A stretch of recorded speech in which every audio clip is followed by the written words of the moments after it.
Oke, baiklah ibu-ibu, setelah tadi kita belajar tentang diare, sekarang kita akan belajar mengenai kecacingan dan malaria. Mungkin nanti malaria ini hanya sekilas, karena daerah kita bukan daerah endemik malaria. Jadi nanti kita fokusnya belajar ke cacingan. Oke, ibu-ibu? Oke. Jadi di sini saya mau bertanya nih ibu-ibu, sama ibu-ibu semua yang hadir di sini hari ini ya kan.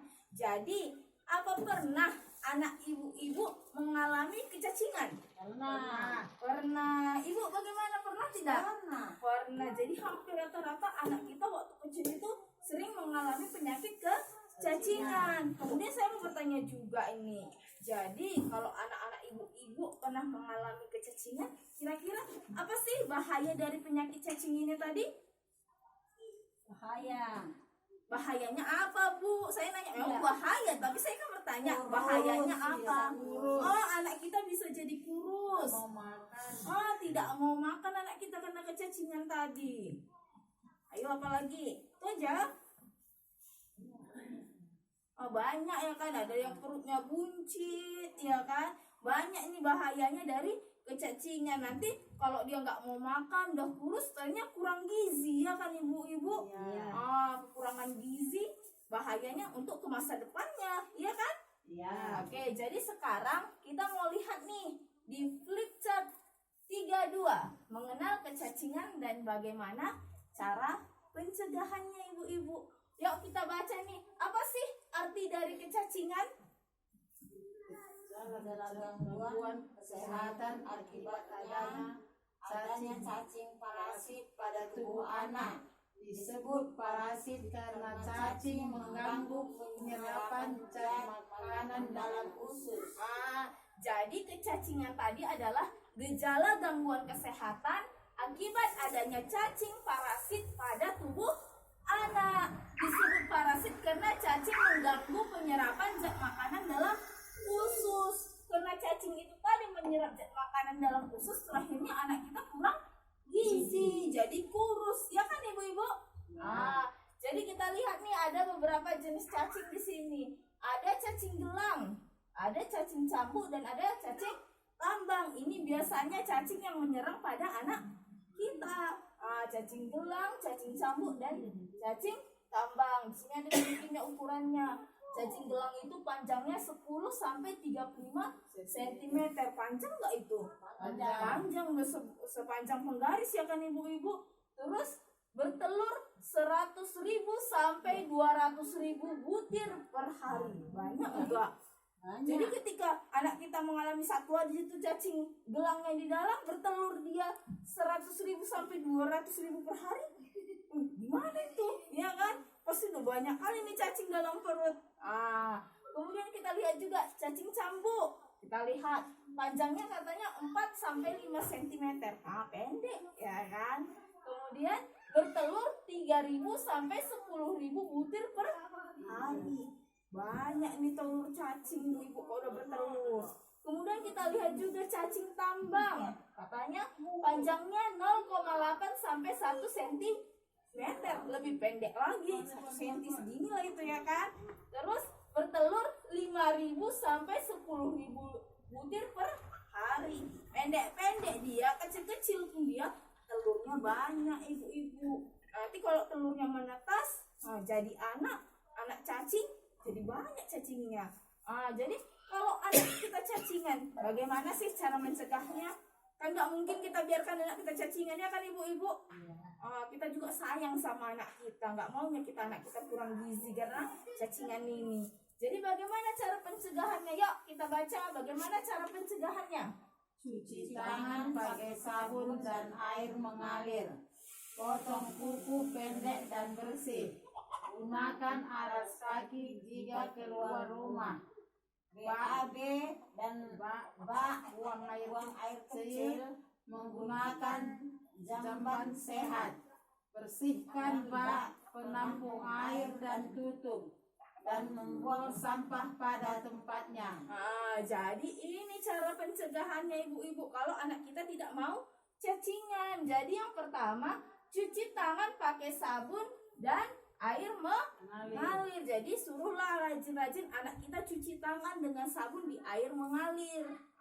Jangan nanti kita bikin baskom di situ, siap cuci tangan, di situ juga dicuci, tetap di situ cacingnya ya kan. Tapi kalau kita di air mengalir, terbawa nih telur-telurnya tadi semua, terbuang ya kan ibu-ibu. Jadi cuci tangan pakai sabun di air mengalir. Kemudian yang kedua katanya, potong kuku pendek dan bersih.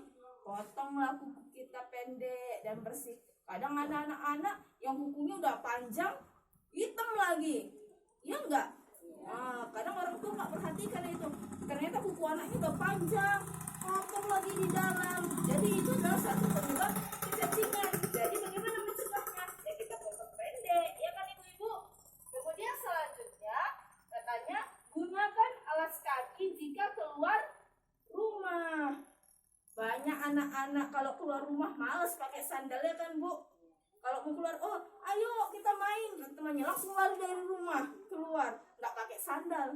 Padahal itu merupakan penyebab dia kecacingan. Jadi selalu ajak anak kalau keluar rumah usahakan memakai alas kaki, mau sandal, mau sepatu. Oke ibu-ibu. Kemudian selanjutnya katanya BAB atau buang air besar dan BAK atau buang air kecil menggunakan jamban sehat. Jadi ketika dia mau BAB atau BAK, usahakan dia itu di jamban, jangan di luar. Kadang banyak anak-anak, bahkan orang tua yang nyuruh ya kan, udah di luar aja. Padahal nggak boleh. Itu merupakan salah satu penyebab kecacingan. Jadi harus kita ajak anak kita untuk buang air besar dan buang air kecil di jamban sehat. Kemudian selanjutnya bersihkan bak penampung air dan tutup. Kalau kita menampung air, kita harus rajin membersihkannya. Dan kemudian jangan lupa untuk kita tutup juga. Terbuka tahan semua bakteri yang masuk ke dalam. Ya kan ibu-ibu? Jadi harus kita tutup juga. Selanjutnya yang terakhir, membuang sampah pada tempatnya. Kalau berserak-serak ya kan sampah-sampah ini di rumah kita, depan rumah kita, pasti jorok ya kan, kotor. Kalau dia tempat kotor biasanya banyak nggak cacing, telur cacing banyak. Jadi dipegang anak kita lagi, nanti sampah-sampahnya udah jorok, dipegangnya lagi. Dan dia pegang nggak cuci tangan, makan lagi, karena dia nggak cuci tangan, makan lagi tanpa cuci tangan.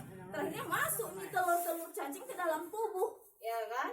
Akhirnya berkembanglah lagi cacingnya. Oke ibu-ibu, jadi inilah tadi cara-cara pencegahan kecacingan pada anak kita. Sampai di sini mengerti ibu-ibu? Bisa dipraktekkan di rumah nanti untuk pencegahannya kepada anak-anak kita kan ibu-ibu? Nah, kemudian kita sedikit-sedikit nih mengenal malaria dan bagaimana pencegahannya. Mungkin daerah kita jarang nih, bahkan kita jarang, hampir nggak pernah dengar nih ada yang terkena malaria ya kan? Karena memang malaria ini ada daerah-daerah khusus, biasanya daerah timur dari Indonesia yang memang daerah endemik malaria. Cuman nggak salah kan kita belajar. Jadi kita lihat nih apa katanya, apa sih pengertian malaria itu? Jadi malaria katanya ini disebabkan oleh gigitan nyamuk Anopheles betina yang mengidap malaria. Jadi ada nyamuk si Anopheles betina yang mengidap malaria, dia gigit kita maka dia menyebarkan penyakit malaria kepada kita. Bagaimana mencegahannya katanya? Jadi untuk mencegah malaria ini kita bisa memakai kelambu anti nyamuk berinsektisida. Jadi pakai kelambu yang berinsektisida tadi, kalau nyamuk hinggap, nyamuk akan mati. Tapi kita bagi manusia tidak berefek kepada kita, tidak bermasalah kepada kita. Kemudian ini tadi yang tidak berbahaya bagi kesehatan manusia, inilah yang saya bilang tadi. Jadi kelambu berinsektisida ini yang tidak membahayakan bagi kita, tapi bisa membunuh nyamuk. Jadi kalau untuk malaria ini segera bawa ke puskesmas jika anak kita demam disertai kejang-kejang, demam disertai bintik-bintik merah, demam tidak turun dalam 2 hari, atau pendarahan di hidung dan BAB berwarna hitam. Jika ada tanda-tanda ini, segera bawa anak kita ke puskesmas. Jadi kemungkinan besar dia mengalami malaria. Oke, ibu-ibu? Oke, sampai di sini mengerti? Bisa kita lanjutkan? Oke, jadi sekarang saya mau menunjukkan film ibu-ibu, video. Walau bukan film sih, video lebih cocoknya dibilang. Jadi ibu-ibu masih semangat kan? Semangat. Jadi kita mau nonton video dulu ibu-ibu. Jadi tolong fokus ya. Nanti saya bertanya nih apa sih isi videonya gitu. Oke ibu-ibu? Nampak ibu-ibu? Oke, yuk saya putar ya.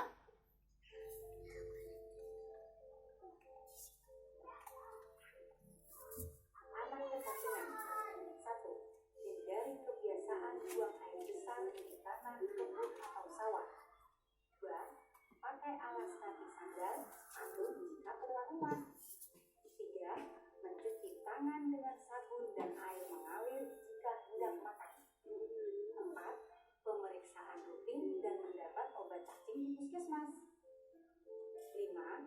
Mengobati kecacingan pada anak termasuk menjaga kebersihan diri dan lingkungan supaya tidak tertular kecacingan. Pakaian rawat kasar nyamuk pada pintu-pintu dan jendela-jendela rumah. Itu video kita ibu-ibu. Perlu diulang? Tidak ya kan? Udah jelas kan. Jadi di situ tadi di bagaimana sih kita mencegah anak kecacingan dan juga malaria tadi ya kan? Jadi saya mau nanya nih dari video itu kok udah jelas ibu bilang tadi. Jadi apa sih katanya tadi? Bagaimana untuk mencegah kecacingan tadi dalam video itu tadi? Harus cuci tangan. Cuci tangan tadi katanya kan, tapi dengan sabun dengan air mengalir. Kemudian apa lagi tadi katanya untuk kecacingan? Keluar pakai sendal. Kalau keluar pakai alas kaki, mau sandal ataupun sepatu. Jadi yang di sini tadi itu juga yang dijelaskan di situ. Berarti ibu-ibu tadi betul-betul memperhatikan video kita ini tadi. Oke, kasih tepuk tangan dong buat ibu-ibunya dulu. Berarti yang memperhatikan nih, oke? Jadi itu tadi, yang itu di video tadi itu juga yang di sini di flip chart kita ya kan? Bagaimana kata cuci tangan, terus tadi buang air besar pada tempatnya di zaman sehat, ya kan? Begitu juga dengan yang malaria tadi. Oke ibu-ibu? Baiklah ibu-ibu, jadi kalau kita udah bahas cacing tadi dan si malaria tadi, sekarang saya mau bertanya ibu-ibu, pernah nggak ibu-ibu bawa anak ibu kalau sakit itu ke puskesmas? Pernah. Terus pernah nggak kalau ibu bawa ke puskesmas, ibu gunakan kartu KIS atau kartu BPJS ibu-ibu? Gunakan ya kan, penting tuh gunakan. Jadi kalau kita udah punya kartu KIS, apalagi kita nih para anggota PKH nih, ibu-ibu PKH, biasanya sudah otomatis mendapat kartu KIS, ya kan? Jadi ibu-ibu dan semua anggota keluarganya punya kartu KIS. Jadi pergunakanlah kartu KIS tadi.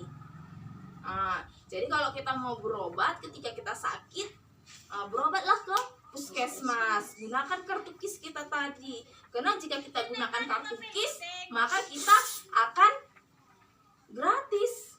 Kita nggak perlu bayar apa-apa lagi, ya kan? Semuanya serba gratis. Obatnya, pemeriksaannya gratis. Kalau kita gunakan kartu KIS kita. Jadi saya harap ibu-ibu ketika anak sakit atau anggota keluarga sakit, bawalah ke puskesmas.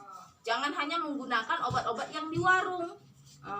Bawa ke puskesmas. Kan nggak banyak uang keluar kan? Uang kita pakai kartu KIS. Kita pakai kartu KIS, jadi kita andaikan dia puskesmasnya jauh, hanya modal ongkos. Jadi obat, pemeriksaan gratis semua. Dan ketika kita bawa ke puskesmas, ketika anak kita sakit kita bawa ke puskesmas, maka anak kita tadi bisa diperiksa oleh tenaga medis yang handal. Memang itulah tugasnya ya kan ibu-ibu. Jadi saya harap sama ibu-ibu semua, ketika ibu-ibu dan anaknya atau anggota keluarganya sakit, pergunakanlah kartu KIS Anda. Silahkan berobat ke puskesmas. Jadi kita mau lihat nih, berobat dengan memanfaatkan KIS atau BPJS. Jadi kita manfaatkan KIS kita atau BPJS kita. Jadi kalau kita berobat biasanya harus ke puskesmas dulu, yaitu fasilitas kesehatan tingkat pertama.